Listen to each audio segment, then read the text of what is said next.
You can't call the police when the criminal is you. Your life is yours until someone else starts living it. She has your face, your name, your life. Who are you now? The most dangerous thief doesn't take your things. She takes you. To get your life back, you'll have to become someone else. Her face, your identity. One of you has to disappear. The enemy looks back at you in the mirror. She didn't steal your money. She stole your existence. You've been erased. Now fight your way back into your own life. Trust no one, not even yourself. She's living your life better than you ever did. My name is Emma. Or at least, that's what my driver's license, my social security card, and my college diploma all say. For 24 years, I believed it. I believed I was Emma Jane Miller, only child of Robert and Susan Miller, born in a quiet hospital in Portland, Oregon, raised in a 2-story house with a sycamore tree in the front yard. I believed it right up until the moment a bank manager in New York City looked at me with cold, pitying eyes and said, "I'm sorry, Miss Miller, but according to our records, you withdrew the entire balance of this account, $73,000, 2 weeks ago." From this very branch, the floor tilted. The air-conditioned hum of the bank turned into a roar in my ears. "That's impossible," I whispered, my fingers gripping the cool marble counter. "I've never been to this branch. I live in Portland. I've never even been to New York." He slid a printed transaction record toward me. There was my name, my account number, and a scanned image of a driver's license. My driver's license, my photo. But the woman in the photo, she had my face, my hair color, my smile, but she wasn't me. The glint in her eyes was sharper, harder. A perfect copy, but wrong. Like looking into a funhouse mirror that reflected a stranger wearing your skin. "That's not me," I said, my voice trembling. "The license matched our verification," he said, not unkindly but with finality. The password was provided. The security questions were answered correctly. Mother's maiden name. Harper, first pet's name, Whiskers, Childhood Street, Maple Lane. Ice water flooded my veins. He was right. Those were all my answers. The secret keys to my life, known only to me and to someone else. That was day one of the end of my life. The day Emma Miller began to unravel. It started small after the bank disaster. A canceled credit card for purchases in Miami, designer clothes I'd never wear. A delinquent notice for a luxury apartment lease in Chicago. A furious call from my best friend, Chloe. "Why did you send me those awful messages?" Calling me a jealous, talentless hack. "Emma, what is going on?" I hadn't sent any messages, but my social media accounts had. Posts with my face in places I'd never been, with captions that were cruel, arrogant, and utterly foreign. The digital ghost of me was living a lavish, reckless life, burning down every bridge I'd ever built. I went to the police in Portland. Officer Davies, a man with tired eyes, listened to my story. He typed slowly. "Identity theft," he said, the words flat and common. "Happens all the time. We'll file a report. Contact the credit bureaus, it's a process." "But she looks like me," I insisted, showing him the social media photos. "Exactly like me?" "Photoshop," he said with a shrug.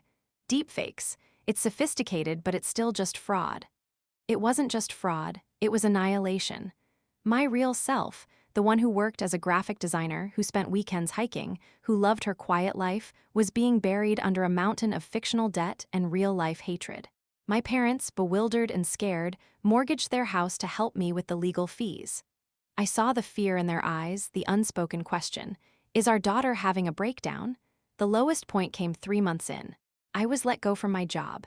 The scandal of my online persona, the wild parties, the vicious posts, had reached my conservative employers.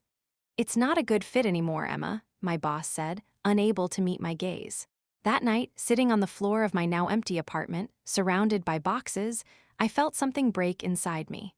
Fear curdled into a cold, hard knot of rage. The police saw a case number. The banks saw a liability. But I was in a war for my own name, and I was losing. I decided if the world wanted to believe the fictional Emma, I would become a ghost. I sold what little I had left. With cash from a pawned laptop, I bought a bus ticket. Not to anywhere, but to the source. The fake license from the bank statement had a New York address, a P.O. box in Brooklyn. New York City was a monster of noise and light, and I was a speck of dust within it. I became a shadow. I cut my long blonde hair to my chin and dyed it a deep, unremarkable brown. I lived in hostel dorm rooms with 6 other women, paying cash every night. I smelled like cheap soap and felt the constant, low buzz of fear. My days were spent in the hushed, book-scented world of public libraries. Using their computers, I dug. I created a new, anonymous email. I searched for Emma Miller online, and there she was, more vibrant than I had ever been. She called herself Emma Logue.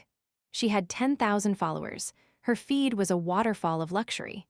There she was, in a sleek black dress, toasting the skyline from a rooftop bar. There she was, laughing in the front seat of a convertible.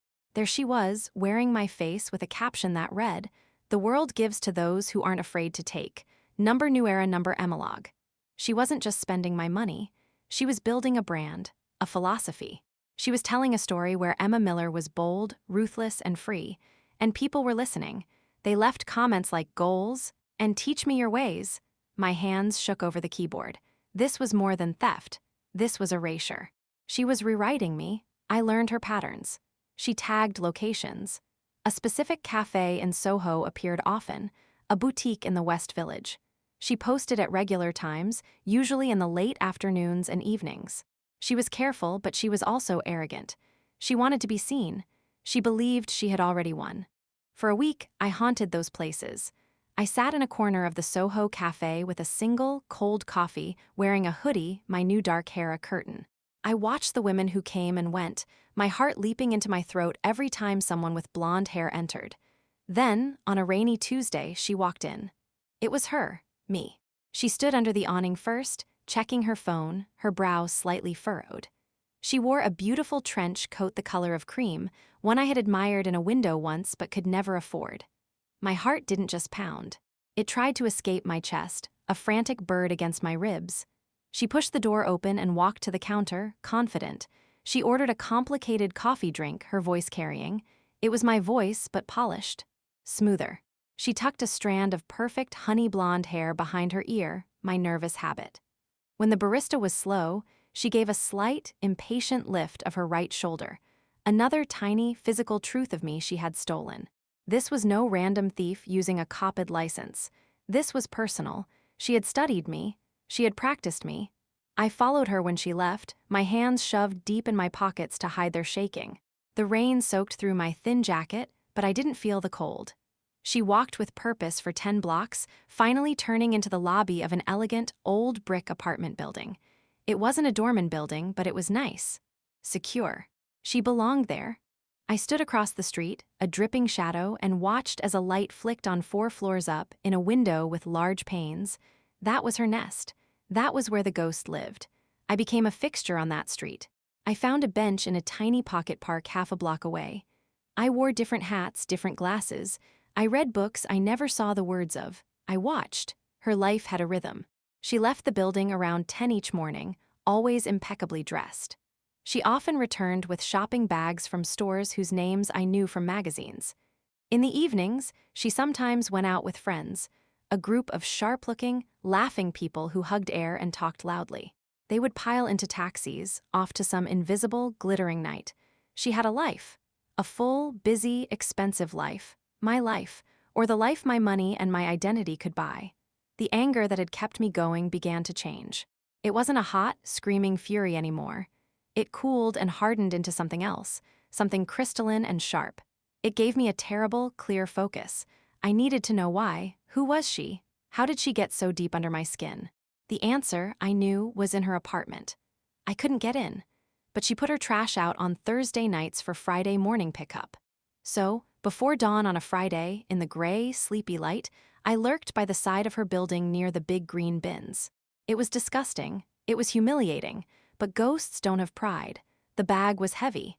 I dragged it into a nearby alley, my stomach turning. I sifted through coffee grounds and yogurt containers and crumpled tissues. There were torn envelopes, all addressed to Emma Miller. Junk mail, catalogs, and then a ripped scrap of paper, stained with something orange, a pharmacy receipt. The item was listed as a prescription allergy medication. And the name at the top wasn't Emma Miller. It was L. Gable. And there was an address, not in Manhattan, but in a place called Hawthorne, New Jersey. My breath caught. L. Gable, a real name. Later that day, in the library, my fingers were clumsy on the keys. A search for Lauren Gable, Hawthorne, NJ, revealed a faded social media profile. It hadn't been updated in over 4 years. The profile picture was of a teenager with mousy brown hair pulled back, a shy, close-lipped smile. She looked sweet, ordinary. There was no connection to me, no friends in common, nothing. I scrolled through the few photos she had posted. Pictures of a shy-looking cat, a blurry shot of a birthday cake. And then, one photo tagged at a place that made my blood stop in my veins. Hammond Academy Fall Festival. Hammond Academy. The private school I attended on a scholarship for 2 years, in 9th and 10th grade, before my dad got a new job and we moved to Oregon. A place of cliques and uniforms and me feeling like a fish out of water. Lauren Gable went to Hammond when I was there. I sat back in the hard library chair. The hum of the computers was the only sound. I had no memory of her, none at all, but a thread, thin and almost invisible, now connected us. I didn't sleep. I took the first train the next morning to New Jersey. Hawthorne was a quiet, tree-lined town, all tidy houses and trimmed lawns. The address led to a modest, blue house with white shutters. Flowers bloomed in the front garden. It looked peaceful. It looked like a home. An older woman answered the door. She had kind eyes, but they were tired, with deep lines of sadness etched around them. "I'm looking for Lauren Gable," I said, my voice rough from lack of sleep and talking to no one. Her face, which had held a flicker of hope, crumpled. It was a physical collapse, as if I'd pushed her. "My Lauren, she passed away. 3 years ago, leukemia." The world shifted under my feet again. I hadn't expected this. I'm so sorry," I managed to say, the words feeling useless. "I went to school with her, at Hammond. I wanted to reconnect." The woman, her name was Mrs. Gable, seemed to soften at the mention of the school. The loneliness in her eyes was a deep well.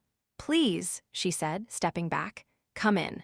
No one comes to talk about Lauren anymore."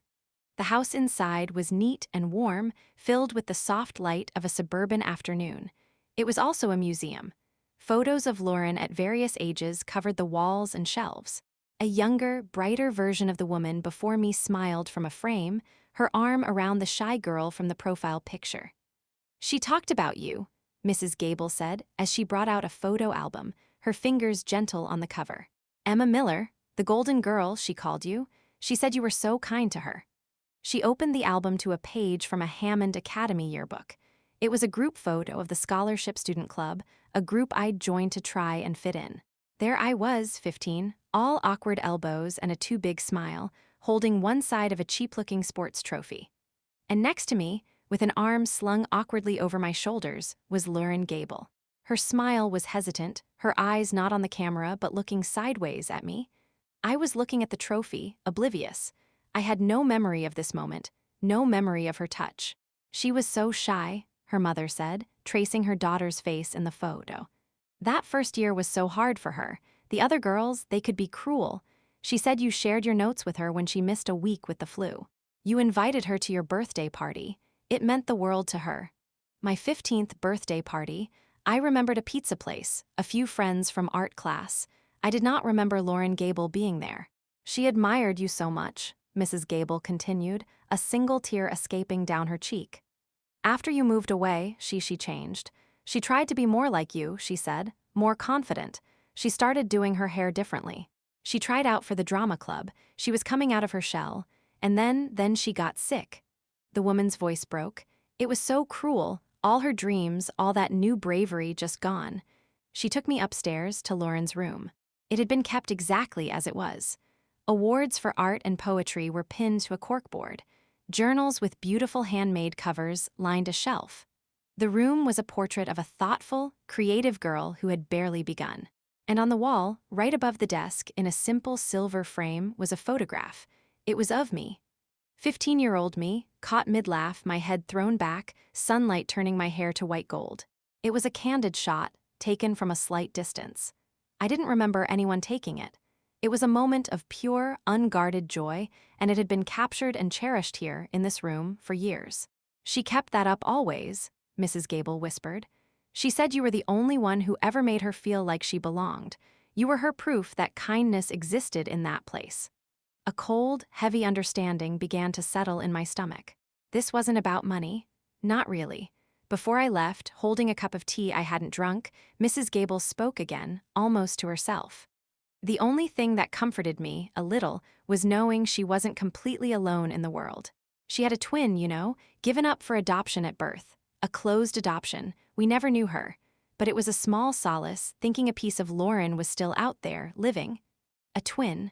The words hung in the quiet room. A piece of the puzzle, sharp and deadly, clicked into place. The train back to New York City was a blur. My mind was a storm. Lauren Gable, a girl who felt invisible, who clung to a small kindness I didn't even remember offering. A girl who died young, her admiration frozen in time, fossilized into a single photograph on a wall. And a twin sister, a secret shadow. Back in the library, my search changed. It became darker, digging into places I didn't know existed, forums for adoptees, public record databases that cost money to access. I used the last of my cash. I was running on fumes and obsession. I found her. The adoption was closed, but in a database for donor-conceived and adopted children seeking connections, there was a profile. A woman looking for information about her biological family. Her name was Avery. She listed her birth date, the same as Lauren's. She mentioned a talent for document arts and digital design. She lived in New York City. Avery. Further digging, in darker corners of the web, hinted at more. Mentions of a forger, skilled with IDs, who operated on the fringe. A history of small-time fraud, scams that involved mimicking others. A digital breadcrumb trail that led right back to the glittering world of Logue. Avery. The woman with my face. The revenge wasn't mine anymore. It was hers. She hadn't stolen my identity out of simple greed. She had stolen it out of a deep, twisted grief. Out of an obsession born from her dead sister's lonely admiration. She was living the life she thought her sister should have had, with the person her sister had idolized. She hadn't just taken my name and my money. She had taken my face, my history, and was rewriting it as a dark tribute to a ghost. She was trying to bring her sister back to life by becoming me. Now my fury returned, white-hot and pure. This was my life. Not a gift for a dead girl. Not a playground for a grieving twin's dangerous fantasy. The sympathy I'd felt for Lauren curdled into a righteous anger for myself.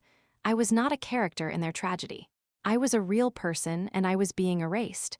I devised a plan. It wasn't legal. It wasn't safe. But I was past caring. To fight a ghost, I had to become one. I had to haunt my own life. I watched Avery even more closely.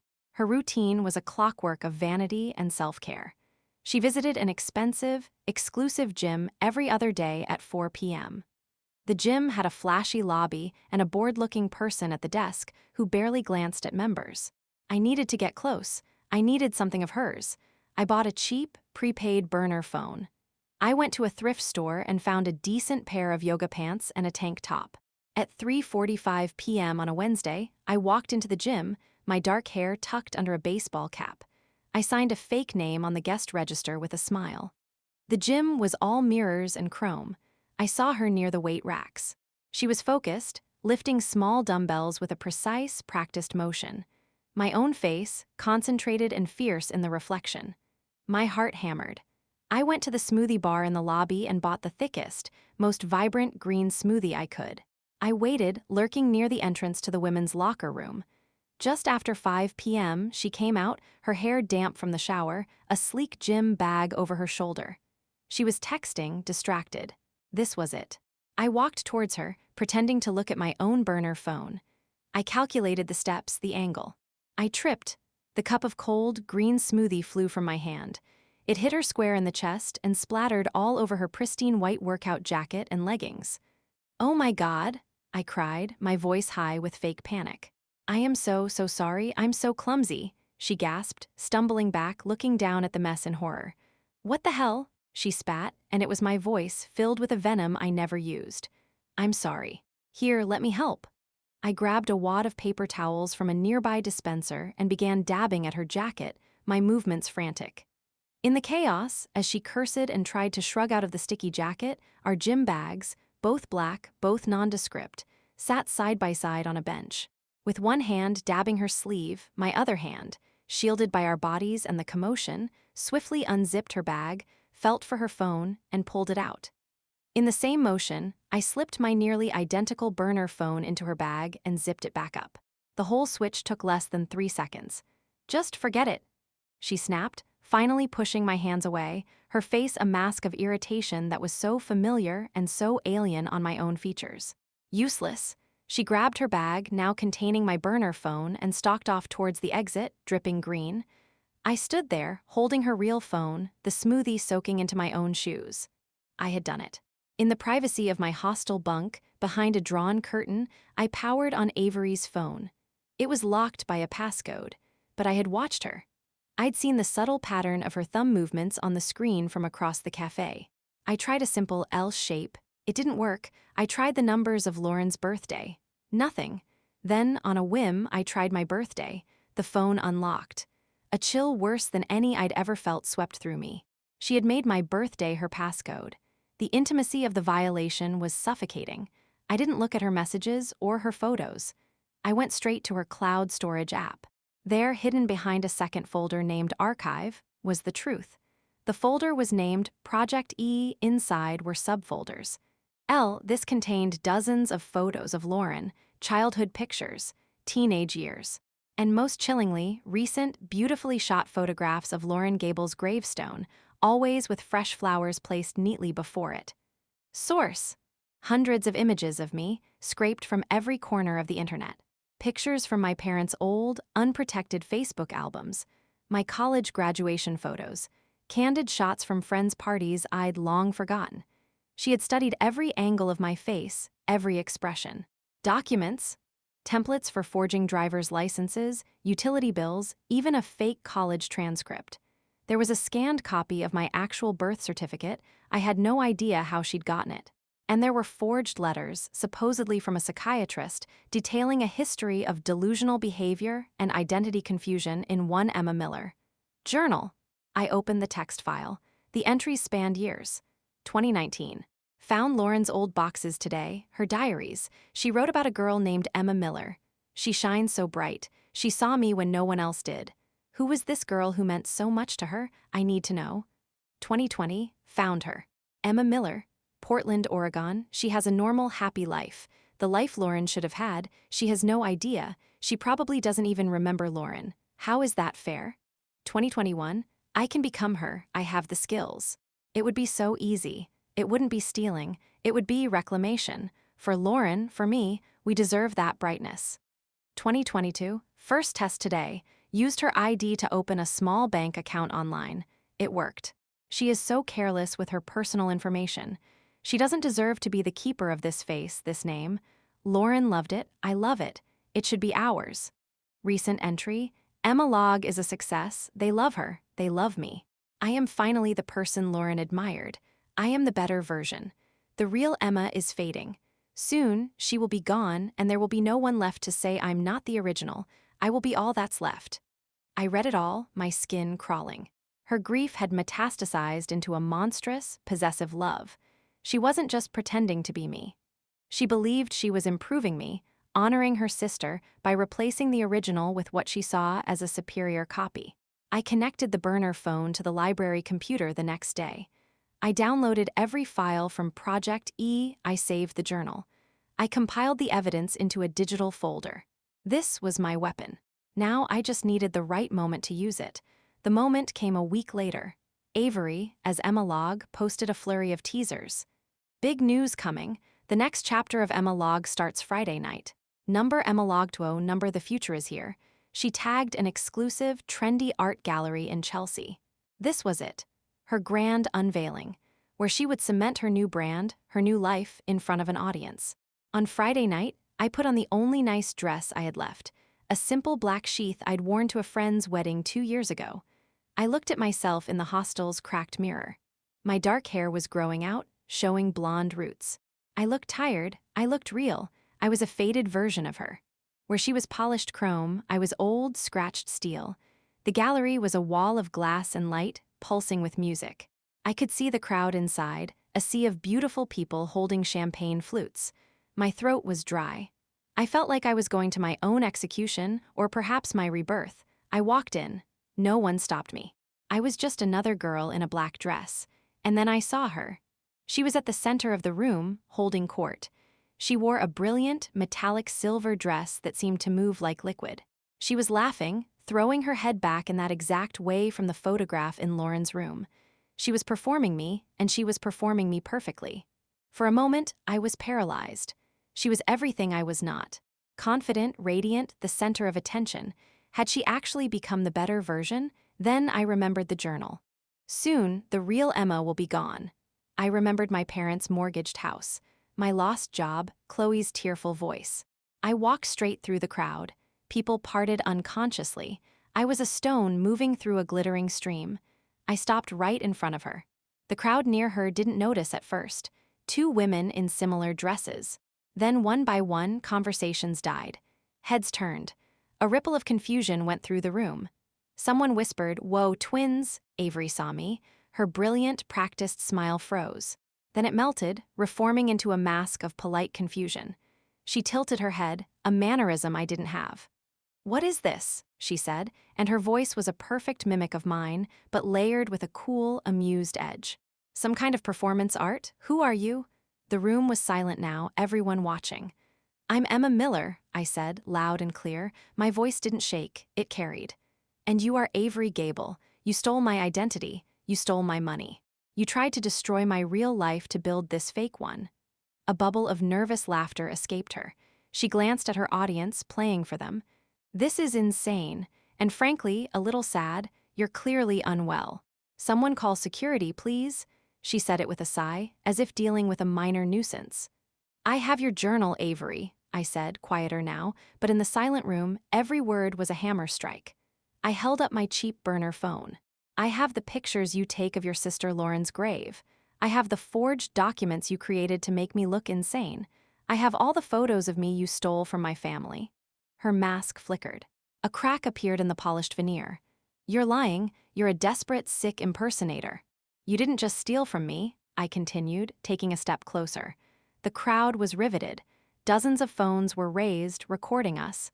"You stole your sister's memory. You twisted her sadness, her loneliness into this monster.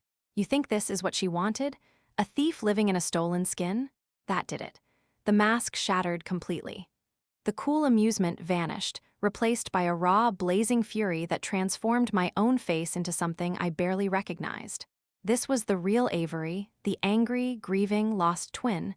"You don't understand anything," she hissed, stepping so close I could smell her expensive perfume. "She loved you. You were the only good thing in that awful place for her. And you forgot her. You just moved on with your perfect, shiny life like she was nothing.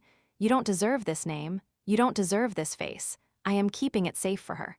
I am making it mean something." Her words were a scream that ended in a ragged breath. The gallery was utterly still. I looked into her eyes, seeing the bottomless pain and madness there. My own anger softened, just for a moment, into a profound pity.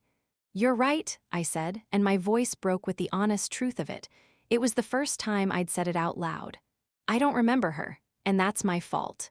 It's a small, human fault. I was a self-absorbed teenager. I was kind for a moment, and then I moved away and forgot. But what you've done, Avery, what you've done is a crime against two souls. You've imprisoned Lauren's memory in this hateful lie, and you tried to erase mine completely." Security guards in black suits were moving through the crowd now, but at the same moment, the main doors opened again.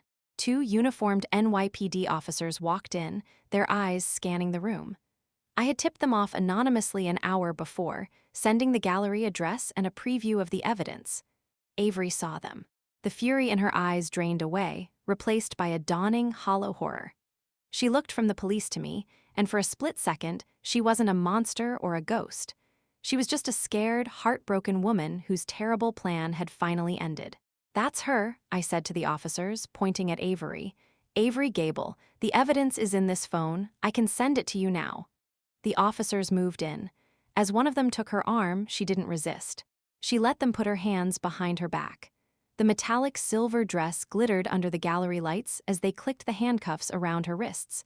As they led her away, she looked back at me over her shoulder. Not with hatred, not with anger, but with a profound, empty loss. She hadn't just lost her freedom. She had lost the fantasy. The ghost she'd been trying so desperately to bring to life had finally, truly vanished. The aftermath was complicated. There was no clean, happy ending. The charges against Avery were massive: grand larceny, identity theft, fraud, forgery. The evidence was undeniable. My name was legally cleared, but it was a slow, painful process of phone calls, paperwork, and repeating my story to skeptical bureaucrats.